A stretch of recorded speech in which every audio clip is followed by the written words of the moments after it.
In our view, the irony of the outlook for the UK economy is that, notwithstanding all this political noise, GDP growth and inflation will be on a relatively stable path over the next 12 months.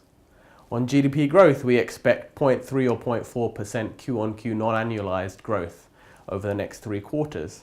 And on inflation, we expect that big inflation overshoot over the past 12 months to gradually decline, with inflation coming back towards 2%.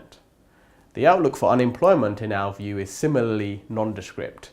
We expect the unemployment rate to remain around 4.1%, and we expect the Monetary Policy Authority, that is the Bank of England, to hike the policy rate by 25 basis points in May.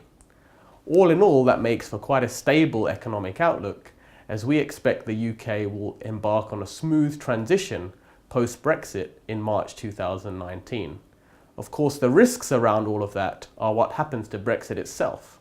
And on the upside, we see some possible scope for a very quick resolution to the political uncertainty and Remain to come back into play, perhaps via a second referendum, or perhaps via a cross-party government of national unity. And in our view, that will substantially boost the outlook for the UK economy on a 6-month horizon. On the contrary, if no deal really comes back into play, which we think is a small tail risk at the moment, that in our view would dent activity and reduce inflation relative to our base case.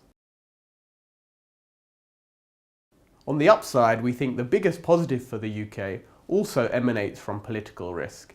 If, for example, very quickly over the next 4 weeks, a second referendum is put on the table and Remain comes back into play, we think firms and households will really increase in confidence, begin to spend, begin to invest, and boost the cyclical outlook to a substantial degree relative to our muted path on our base case in the first half of 2019.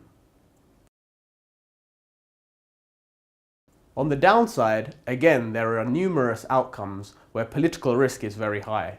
A general election, for example, is not a remote possibility and may well imply a substantial deterioration in business confidence, which will weigh on activity and reduce inflation and perhaps start to increase unemployment through the first half of 2019 until those risks abate.